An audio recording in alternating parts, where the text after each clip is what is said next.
14 cars on the grid for race 1 on Indianapolis for the Valkrathon Championship. We are looking on board with Huurman, who has a great getaway. He tries to put it down in the middle, while we have Lacroix on the outside and 14 on the inside in the blue car.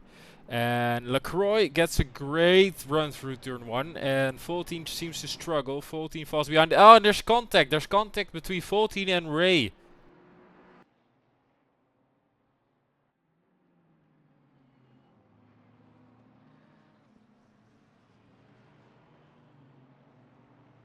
We see here 14 going over the curb, losing traction, going very wide, then cutting back and making contact with Ray. And they both lose 2 positions. As we're looking with Michael Quellhorst, who goes round the outside turn 1 and gains 2 positions on Chris Meyer and Arno Bolt.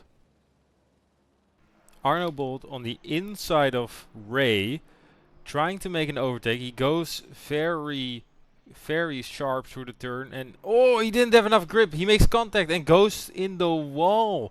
He makes contact twice, and now everyone is passing him left and right. Oh, there's contact again, pushing in on him on the grass. It was 3 wide to that corner, and there was no space. Huurman chasing after Florian Lacroix, and oh, Florian Lacroix goes very wide, and it seems like Huurman can just scoop through, and he's already in front of him. Lacroix and Huurman going towards turn 1. If there is a place to overtake, it's here. And it seems Lacroix is lunging from very deep. He's lunging very deep, and there is Huurman on the inside still. Can he have the cutback? No, it doesn't seem so. On the hunt on Jung. And Jung goes very wide. He loses a lot of speed with that, and that means Ray has a lunge, and there's contact, and Ray goes through, but was that a fair overtake, or will he give the position back? This is Sadowski behind Quellhorst, and oh, Quellhorst has a big moment, but he saves it, and through goes Pirat, but that was a big moment. I think they touched, and Quellhorst pushes Sadowski wide, and Vincent tries to overtake, making Sadowski go through the grass. What a mess. Let's see then, Lacroix having another go at Huurman. Turn 1. Huurman defends the inside, Lacroix goes round the outside. Let's see how late they can brake. It's Lacroix on the outside, and Huurman goes over the curb, has less speed. Lacroix passes Huurman again. We are on board with Vincent, who seems to have had a moment, and yeah, he takes way too much curb on that Honda. The Honda couldn't handle the curbs, and he's in the grass. Turns on his windshield wipers for good measure. On board with Joshua Jung. He goes wide, and loses all grip. Goes in the grass, and there are cars coming. It seems like he's losing a lot of positions. Yep. Other cars going on the straight right now and passing Joshua Jung. This is Fultin behind Christian Meyer. He's in the slipstream, and in front of them is Quellhorst. Let's see if he has a good enough exit to do something here. Fultin goes on the inside. Christian defends, and oh, Christian goes very deep, and Michael sticks around the outside, has a very good run through turn 1 and keeps position. On board with Fultin, going to turn 1, and he has a late lunge.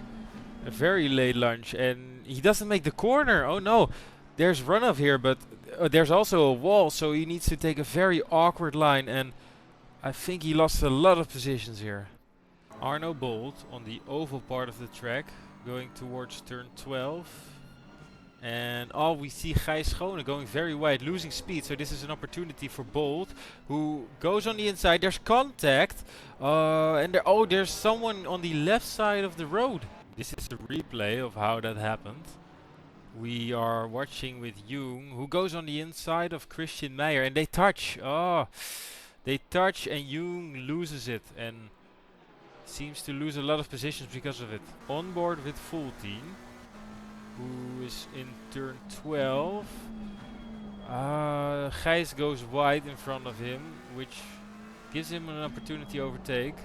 Meyer on the back of Quellhorst here.